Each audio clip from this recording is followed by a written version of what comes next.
नमस्कार। आज की इस विशेष प्रस्तुति में आप सभी का आत्मीय स्वागत है।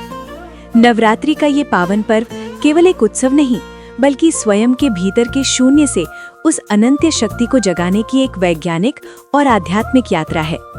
चाहे आप एक विद्यार्थी हो जो ज्ञान की खोज में है, या एक साधक जो मानसिक शांति चाहते हैं, या फिर स्वास्थ्य के प्रति जागरूक एक सजग इंसान, नवरात्रि के ये 9 दिन हम सभी के लिए रूपांतरण का द्वार खोलते हैं। आज के इस वीडियो में हम जानेंगे कलश स्थापना की सही विधि, 9 देवियों के स्वरूपों का गहरा अर्थ और वो रहस्य जो आपकी ऊर्जा को शिखर तक ले जाएगा। चलिए भक्ति और ज्ञान के इस अद्भुत सफर को शुरू करते हैं। नवरात्रि क्या है? आध्यात्मिक और वैज्ञानिक आधार। नवरात्रि का अर्थ है 9 विशेष रात्रियां। ये 9 दिन हमारी चेतना के 3 गुणों तमस यानी जड़ता, रजस यानी क्रिया और सत्व यानी ज्ञान को शुद्ध करने के हैं। पहले 3 दिन हम नकारात्मकता मिटाते हैं, अगले 3 दिन शुभ गुण लाते हैं और अंतिम 3 दिन पूर्ण ज्ञान यानी सरस्वती प्राप्त करते हैं। ये पर्व ऋतु संधि यानी सीजन चेंज पर आता है। इस समय प्रकृति बदलती है, जिससे हमारी इम्यूनिटी प्रभावित होती है। उपवास और सात्विक भोजन शरीर को डिटॉक्स करने का वैज्ञानिक तरीका है। कलश स्थापना यानी घट स्थापना की संपूर्ण विधि। कलश को ब्रह्मांड और गणेश जी का स्वरूप माना जाता है। इसके बिना कोई भी पूजा अधूरी है। कलश स्थापना नवरात्रि का सबसे महत्वपूर्ण हिस्सा है। ये ब्रह्मांड और सुख समृद्धि का प्रतीक माना जाता है। कलश के भीतर का जल हमारे भीतर की चेतना है और ऊपर का नारियल हमारे मस्तक यानी सहस्रार चक्र का प्रतीक है। कलश स्थापना का अर्थ है स्वयं के भीतर ईश्वरीय ऊर्जा को स्थापित करना। आवश्यक सामग्री: कलश मिट्टी, तांबे, चांदी या सोने का, लोहे या स्टील का वर्जित है। मिट्टी का पात्र और साफ मिट्टी, जौ बोने के लिए, सप्त धान्य यानी 7 प्रकार के अनाज या जौ, गंगा जल और शुद्ध जल, पल्लव, आम या अशोक के 5 या 7 पत्ते, नारियल, जटा वाला यानी पानी वाला नारियल, लाल कपड़ा और मौली यानी कलावा। सामग्री: सुपारी, अक्षत यानी बिना टूटे चावल, सिक्का, हल्दी की गांठ, दूर्वा और इत्र। चंदन या सिंदूर कलश पर स्वास्तिक बनाने के लिए। कलश स्थापना की चरणबद्ध विधि: जौ बोना यानी जवारे रोपण। सबसे पहले मिट्टी के चौड़े पात्र में साफ मिट्टी फैलाएं, उसमें जौ के बीज डालें और ऊपर से हल्की मिट्टी को परत बिछा दें। थोड़ा जल छिड़कें। ये शून्य से जीवन के सृजन का प्रतीक है। कलश की तैयारी: कलश के कंठ यानी गले पर 3 घेरों में मौली या कलावा बांधें। कलश के बीच में सिंदूर या रोली से स्वास्तिक बनाएं। स्वास्तिक शुभता और चारों दिशाओं की ऊर्जा का केंद्र है। कलश में सामग्री डालना: कलश में गंगा जल और शुद्ध जल भरें। इसमें सुपारी, सिक्का, दूर्वा, हल्दी की गांठ और अक्षत डालें। ये समृद्धि और आरोग्य का आवाहन है। पल्लव और नारियल स्थापना: कलश के मुख पर आम या अशोक के 5 या 7 पत्ते रखें। एक नारियल को लाल कपड़े में लपेटकर उसे मौली से बांध दें। विशेष नियम: नारियल का मुख हमेशा अपनी ओर यानी साधक की ओर होना चाहिए। इसे पत्तों के ऊपर कलश के मुख पर स्थापित करें। कलश का स्थान यानी प्लेसमेंट: तैयार किए गए जौ वाले पात्र के बिल्कुल बीच में कलश को स्थापित करें। इसे मंदिर के उत्तर पूर्व यानी ईशान कोण में रखना सबसे उत्तम है। स्थापना मंत्र और संकल्प: स्थापना के समय हाथ में जल और अक्षत लेकर संकल्प लें। मैं अपना नाम बोलें, सुख शांति और माँ की कृपा प्राप्ति हेतु नवरात्रि व्रत और कलश स्थापना का संकल्प लेती हूँ। कलश में सभी देवताओं का आह्वान करते हुए ये मंत्र बोलें या मन में ध्यान करें। कलस्य मुखे विष्णु, कंठे रुद्र समाश्रितः, अर्थात कलश के मुख में विष्णु, कंठ में रुद्र और मूल में ब्रह्मा का वास है। अखंड ज्योति और दीप पूजन: कलश स्थापना के बाद दीप जलाएं और माँ का आवाहन करें। ध्यान रहे कि पूरे 9 दिनों तक कलश को हिलाया नहीं जाता। माँ दुर्गा की मूर्ति स्थापना: कलश स्थापना के तुरंत बाद माँ दुर्गा की मूर्ति या तस्वीर की स्थापना की जाती है। कलश के पास ही एक चौकी पर लाल कपड़ा बिछाकर माँ दुर्गा की मूर्ति रखें। मूर्ति को गंगा जल से स्नान कराएं। यदि तस्वीर है तो केवल छींटे दें। माँ को लाल चुनरी, श्रृंगार की सामग्री और लाल फूल यानी गुलाब या गुड़हल का अर्पित करें।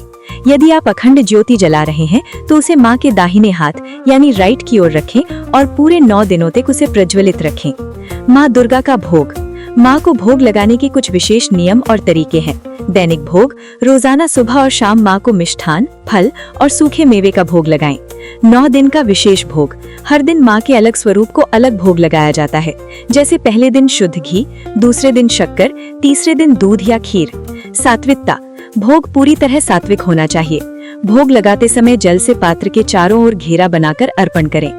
पूजन के बाद माँ की अनुमति के लिए कवच, अर्गला, कीलक स्तोत्र पढ़ें और फिर सप्तशती के अध्यायों का पाठ करें। इसके बाद सिद्ध कुंजिका स्तोत्र पढ़ना न भूलें, क्योंकि यही आपके पाठ को पूर्ण और सिद्ध बनाता है।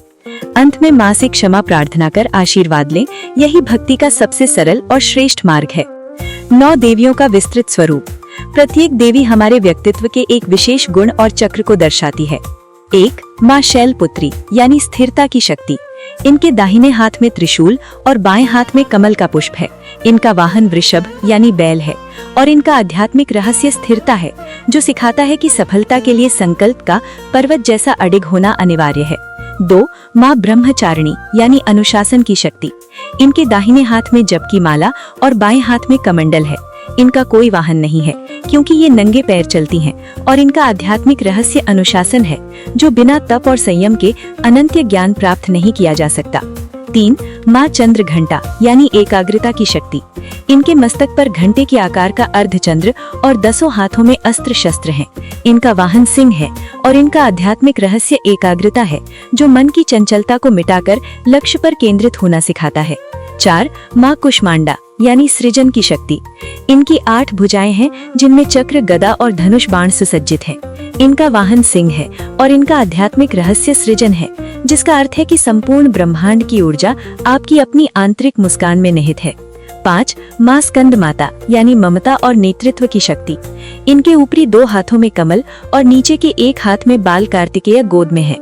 इनका वाहन सिंह है और इनका आध्यात्मिक रहस्य ममता है, जो शक्ति और करुणा के बीच अद्भुत संतुलन बनाना सिखाता है। 6. माँ कात्यायनी यानी विवेक की शक्ति। इनके हाथों में तलवार और कमल का पुष्प है। इनका वाहन सिंह है और इनका आध्यात्मिक रहस्य विवेक है, जो बताता है कि बुद्धि और साहस के मेल से ही हम अपने भीतर की बुराइयों का अंत कर सकते हैं। 7. माँ कालरात्रि यानी निर्भयता की शक्ति। इनके हाथ में लोहे का खड्ग और गले में बिजली की माला है। इनका वाहन गर्दभ यानी गधा है और इनका आध्यात्मिक रहस्य निर्भयता है, जो समय और मृत्यु के भय से मुक्त होकर अनंत सत्य को पाने का मार्ग दिखाता है। 8. माँ महागौरी यानी निर्मलता की शक्ति। इनके 1 हाथ में त्रिशूल और दूसरे हाथ में डमरू है। इनका वाहन सफेद वृषभ है और इनका आध्यात्मिक रहस्य निर्मलता है, जो कठिन संघर्ष के बाद मन की पूर्ण शुद्धि और शांति का प्रतीक है। 9. माँ सिद्धिदात्री यानी पूर्णता की शक्ति। इनके चारों हाथों में चक्र, गदा, शंख और कमल है।